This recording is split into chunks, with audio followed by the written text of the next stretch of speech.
ਜੋ ਮਰਸਡ ਦੇ ਵਿੱਚ ਆਪਣੇ 4 ਪੰਜਾਬੀ ਇੱਕੋ ਪਰਿਵਾਰ ਦੇ ਜਿਹੜੇ ਮੈਂਬਰ ਆ ਉਹਨਾਂ ਦਾ ਕਤਲ ਕਰ ਦਿੱਤਾ ਗਿਆ ਸੀ।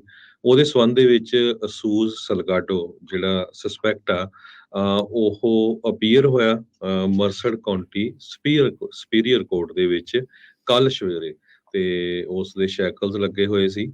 ਤੇ ਸਾਰਿਆਂ ਨੂੰ ਪਤਾ ਆਪਾਂ ਨੂੰ ਵੀ 4 ਮੈਂਬਰ ਜਸਦੀਪ ਸਿੰਘ, ਜਸਲੀਨ ਕੌਰ ਤੇ ਰੂਹੀ ਢੇਰੀ 8 ਸਾਲਾਂ ਦੀ ਉਹਨਾਂ ਦੀ ਬੱਚੀ ਤੇ 8 ਮਹੀਨਿਆਂ ਦੀ। ਅਮਨਦੀਪ ਸਿੰਘ ਜੀ। ਸੋ ਉਹਨਾਂ ਨੂੰ ਜਿਹੜਾ ਆ ਇਸ ਕਾਤਲ ਨੇ ਬਹੁਤ ਹੀ ਬੇਰਹਿਮੀ ਨਾਲ ਕਤਲ ਕੀਤਾ ਹੈਗਾ ਤੇ ਇਸੇ ਸੰਬੰਧ ਦੇ ਵਿੱਚ ਅਸੂਸ ਸਲਗਾਡੋ ਦਾ ਭਰਾ ਵੀ ਕੋਰਟ ਦੇ ਵਿੱਚ ਪੇਸ਼ ਹੋਇਆ ਤੇ ਪਰਿਵਾਰਕ ਮੈਂਬਰ ਰਿਸ਼ਤੇਦਾਰ ਵੀ ਕਾਫੀ ਵੱਡੀ ਗਿਣਤੀ 'ਚ ਹਾਜ਼ਰ ਸੀ। ਪਰ ਜਿਸ ਹਿਸਾਬ ਦੇ ਨਾਲ ਉਹ ਹੱਸਦਾ ਨਜ਼ਰ ਆਇਆ ਅਸੂਸ ਸਲਗਾਡੋ ਦਾ ਭਰਾ ਤੇ ਉਸ ਦੇ ਪਰਿਵਾਰਕ ਮੈਂਬਰ ਬਹੁਤ ਨਾਰਾਜ਼ ਆਏ ਵੀ ਦੇਖੋ ਇੱਕ ਤਾਂ ਸਾਡੇ ਪਰਿਵਾਰ ਦੇ ਇੰਨੇ ਮੈਂਬਰ ਚਲੇ ਗਏ ਤੇ ਦੂਸਰਾ ਜਿਹੜਾ ਇਹ ਅਲਬਰਟੋ ਸਲਗਾਡੋ ਆ ਇਹ ਦੰਦੀਆਂ ਕੱਢ ਰਿਹਾ ਸੀ। 4 ਦਿਨ ਪਹਿਲਾਂ ਵੀ ਹਸੂਸ ਸਲਗਾਡੋ ਨੂੰ ਵੈਬ ਵੀਡੀਓ ਲਿੰਕ ਦੇ ਜ਼ਰੀਏ ਅਦਾਲਤ ਦੇ ਵਿੱਚ ਕੋਰਟ ਰੂਮ ਦੇ ਵਿੱਚ ਪੇਸ਼ ਕੀਤਾ ਗਿਆ ਸੀਗਾ। ਉਸ ਦਿਨ ਸਲਗਾਡੋ ਨੇ ਮੰਗ ਕੀਤੀ ਸੀਗੀ, ਹਸੂਸ ਸਲਗਾਡੋ ਨੇ, ਵੀ ਮੈਨੂੰ ਵਕੀਲ ਕਰਨ ਦੇ ਲਈ ਮੋਹਲਤ ਚਾਹੀਦੀ ਆ। ਉਹਨਾਂ ਨੇ ਫਿਰ ਉਸ ਅਦਾਲਤ ਨੇ ਵੀਰਵਾਰ ਦੀ ਜਿਹੜੀ ਤਰੀਕ ਪਾਈ ਸੀ, ਕੱਲ ਸਵੇਰ ਦੀ ਜਿਹੜੀ ਉਹ ਤਰੀਕ ਪਈ ਸੀ, ਉੱਥੇ ਇੱਕ ਵਾਰੀ ਫਿਰ ਉਸੇ ਨੇ ਉਹੀ ਚੀਜ਼ ਜਿਹੜੀ ਉਹ ਆਖੀ ਆ। ਸੋ ਉਸ ਨੇ 4 ਦਿਨਾਂ ਦੇ ਵਿੱਚ ਕੋਈ ਆਪਣਾ ਵਕੀਲ ਨਹੀਂ ਕੀਤਾ। ਸੋ ਹੁਣ ਉਸ ਨੂੰ ਪਬਲਿਕ ਡਿਫੈਂਡਰ ਇੱਕ ਅਲਾਟ ਕੀਤਾ ਗਿਆ ਆ। ਸੋ ਜਿਹੜਾ ਵੀ ਕੋਈ ਦੋਸ਼ੀ ਹੁੰਦਾ ਜਿਸ ਉੱਤੇ ਚਾਰਜਿਸ ਲੱਗੇ, ਜੇ ਉਹਦਾ ਕੋਈ ਆਪਣੇ ਵਕੀਲ ਨਹੀਂ ਹੁੰਦਾ ਤਾਂ ਉਹਨੂੰ ਫਿਰ ਇੱਕ ਸਰਕਾਰੀ ਵਕੀਲ ਜਿਹੜਾ ਉਹ ਅਲਾਟ ਕੀਤਾ ਜਾਂਦਾ ਆ। ਸੋ ਹੁਣ ਆਉਣ ਵਾਲੀ ਜਿਹੜੀ ਅਗਲੀ ਤਰੀਕ ਜਿਹੜੀ ਇਸ ਦੀ ਪਊਗੀ, ਜਿਹੜੇ ਸ਼ੈਰਿਫ ਡਿਪਾਰਟਮੈਂਟ ਨੇ ਮੈਨੂੰ ਜਿਹੜੀ ਜਾਣਕਾਰੀ ਦਿੱਤੀ ਸੀ, ਜਦੋਂ ਉਹਨਾਂ ਨੂੰ ਮੈਂ ਪੁੱਛਿਆ, ਉਹ ਕਹਿੰਦੇ ਵੀ ਦਸੰਬਰ ਦੇ ਵਿੱਚ ਸ਼ਾਇਦ ਇਸ ਦੀ ਅਗਲੀ ਤਰੀਕ ਜਿਹੜੀ ਉਹ ਪਵੇਗੀ। ਜਿਹੜਾ ਇਹਦਾ ਭਰਾ ਅਲਬਰਟੋ ਸਲਗਾਡੋ ਸੀਗਾ, ਉਸ ਨੂੰ ਵੈਬ ਲਿੰਕ ਦੇ ਜ਼ਰੀਏ ਜਿਹੜਾ ਹਰਜੋਤ ਸਿੰਘ ਜੀ ਪੇਸ਼ ਕੀਤਾ ਗਿਆ ਸੀਗਾ ਤੇ ਉਹ ਉੱਥੇ ਹੀ ਇਹ ਜਿਹੜਾ ਹੱਸਦਾ ਜਿਹੜਾ ਉਹ ਨਜ਼ਰ ਆਇਆ ਸੀ। ਪੁਲਿਸ ਦੇ ਦੁਆਰਾ, ਸ਼ੈਰਿਫ ਡਿਪਾਰਟਮੈਂਟ ਦੇ ਦੁਆਰਾ ਪਰਿਵਾਰ ਦੇ ਚਾਰੇ ਜੀਆਂ ਦੀਆਂ ਜਿਹੜੀਆਂ ਦੇਹਾਂ ਆ, ਲਾਸ਼ਾਂ ਆ, ਉਹ ਪਰਿਵਾਰ ਨੂੰ ਦੇ ਦਿੱਤੀਆਂ ਗਈਆਂ ਆ ਤੇ ਆਉਂਦੇ ਸ਼ਨੀਚਰਵਾਰ ਨੂੰ ਐਲਨ ਮੋਰਚੁਅਰੀ ਜਿਹੜੀ ਹੈ ਟਰਲੋਕ ਦੇ ਵਿੱਚ, ਉੱਥੇ ਇਹਨਾਂ ਦੇ ਸੰਸਕਾਰ ਦਾ ਪ੍ਰਬੰਧ ਜਿਹੜਾ ਆ ਉਹ ਕੀਤਾ ਗਿਆ ਆ। ਉੱਥੇ ਜਿਹੜਾ ਇਹ ਸੰਸਕਾਰ ਇਹਨਾਂ ਦਾ ਹੋਣਾ ਹੈ, ਚਾਰੇ ਜੀਆਂ ਦਾ, ਜਿਹੜਾ ਕਹਿੰਦੇ ਵੀ ਉੱਥੇ ਸੰਸਕਾਰ ਕੀਤਾ ਜਾਊਗਾ। ਸੋ ਬਾਕੀ ਬਾਅਦ ਦੇ ਵਿੱਚ ਜਿਹੜੇ ਭੋਗ ਆ ਤੇ ਅੰਤਿਮ ਅਰਦਾਸ ਆ ਇਹਨਾਂ ਚਾਰੇ ਜੀਆਂ ਦੇ ਲਈ ਗੁਰੂ ਘਰ ਲਿਵਿੰਗਸਟਨ ਵਿਖੇ ਜਿਹੜੇ ਉੱਥੇ ਹੋਣੀ ਆ। ਸੋ ਬਾਕੀ ਉਹ ਕਹਿ ਰਹੇ ਆ ਵੀ ਜਿਹੜੇ ਵੀ ਪਹੁੰਚ ਸਕਦੇ ਨੇ ਉੱਥੇ ਜ਼ਰੂਰ ਪਰਿਵਾਰ ਦੇ ਵਿੱਚ ਇਸ ਦੁੱਖ ਦੀ ਘੜੀ ਦੇ ਵਿੱਚ ਪਹੁੰਚਣ।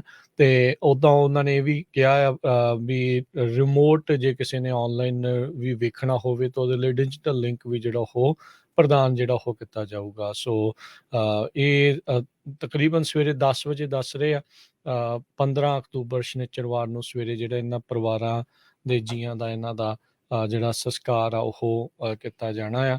ਸੋ 2022 ਦੇ ਵਿੱਚ ਹੀ ਰੂਹੀ ਢੇਰੀ ਦਾ ਜਨਮ ਹੋਇਆ ਸੀ। ਇਸੇ ਸਾਲ ਦੇ ਵਿੱਚ ਹੀ 8 ਮਹੀਨਿਆਂ ਦੀ ਅਜੇ ਬੱਚੀ ਸੀਗੀ ਤੇ ਉਸ ਬੱਚੀ ਨੂੰ, ਉਸ ਦੇ ਮਾਤਾ ਪਿਤਾ ਨੂੰ ਤੇ ਉਸ ਬੱਚੀ ਦੇ ਤਾਏ ਨੂੰ ਉਹਨਾਂ ਦੇ ਢੇਰੀ ਪਰਿਵਾਰ ਦੇ ਕੋਲੋਂ ਜਿਹੜਾ ਉਹ ਖੋਹ ਲਿਆ ਗਿਆ ਹਸੂਸ ਸਲਗਾਡੋ ਦੇ ਦੁਆਰਾ।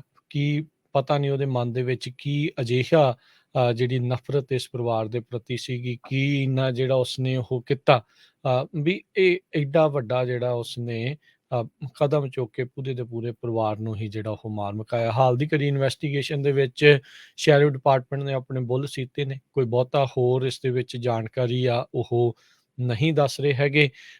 ਅਜੇ ਅਟੋਪਸੀ ਦੀਆਂ ਰਿਪੋਰਟਸ ਆਉਣੀਆਂ ਵੀ ਜਿਹੜੀਆਂ ਉਹ ਬਾਕੀ ਆ। ਉਹਨਾਂ ਨੇ ਅਟੋਪਸੀ ਦੀਆਂ ਰਿਪੋਰਟਸ ਦੇਣ ਦੇ ਲਈ ਅਜੇ ਕੋਈ ਤਰੀਕ ਜਿਹੜੀ ਉਹ ਤੈਅ ਨਹੀਂ ਕੀਤੀ, ਪਰ ਇਹ ਆ ਵੀ ਹਾਂ ਅਟੋਪਸੀ ਡਨ ਹੋ ਚੁੱਕੀ ਆ ਤੇ ਪਰਿਵਾਰ ਨੂੰ ਜਿਹੜੀਆਂ ਇਹਨਾਂ ਦੀਆਂ ਲਾਸ਼ਾਂ ਜਿਹੜੀਆਂ ਉਹ ਦੇ ਦਿੱਤੀਆਂ ਗਈਆਂ। ਸੋ ਉਹਨਾਂ ਲਾਸ਼ਾਂ ਦਾ ਜਿਹੜਾ ਆ ਸੰਸਕਾਰ ਹੋਣਾ ਆ।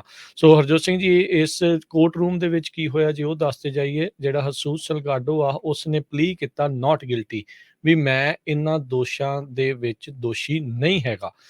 ਸੋ ਪਰਿਵਾਰ ਨੇ ਪਹਿਲੀ ਵਾਰੀ ਇਨ ਪਰਸਨ ਹਸੂਸ ਸਲਗਾਡੋ ਨੂੰ ਕੋਰਟ ਦੇ ਵਿੱਚ ਜਿਹੜਾ ਉਹ ਦੇਖਿਆ।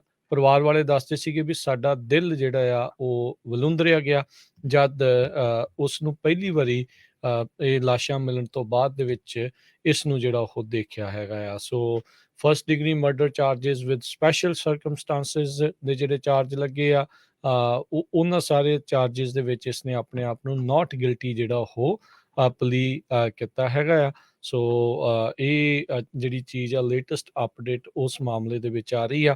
ਜਿਹੜਾ ਹਸੂਸ ਸਲਗਾਡੋ ਦਾ ਭਰਾ ਅਲਬਰਟੋ ਆ, ਉਸ ਦੇ ਉੱਤੇ ਕ੍ਰਿਮੀਨਲ ਕੌਨਸਪੀਰੇਸੀ, ਐਕਸੈਸਰੀ ਤੇ ਆਰਸਨ ਵੀ ਮਦਦ ਕਰਨ ਦੇ ਲਈ, ਇਸ ਨੂੰ ਪਲਾਨ ਤੇ ਮਦਦ ਕਰਨ ਦੇ ਲਈ, ਲਾਸ਼ਾਂ ਲੁਕਾਉਣ ਦੇ ਲਈ, ਹੋਰ ਕਈ ਚੀਜ਼ਾਂ ਦੇ ਵਿੱਚ ਉਸ ਹਿਸਾਬ ਦੇ ਨਾਲ ਜਿਹੜਾ ਉਸ ਨੂੰ ਪੇਸ਼ ਕੀਤਾ ਗਿਆ ਹੈਗਾ ਆ। ਪਰਿਵਾਰ ਦੇ ਕਾਫੀ ਜੀ, ਉਹਨਾਂ ਦੇ ਸਕੇ ਸੰਬੰਧੀ, ਦੋਸਤ ਮਿੱਤਰ ਜਿਹੜੇ ਆ ਕੋਰਟ ਹਾਊਸ ਦੇ ਵਿੱਚ ਮੌਜੂਦ ਸੀਗੇ ਜਦ ਦੂਜੀ ਵਾਰੀ ਹਸੂਸ ਸਲਗਾਡੋ ਨੂੰ ਉੱਥੇ ਪੇਸ਼ ਕੀਤਾ ਗਿਆ ਸੀਗਾ।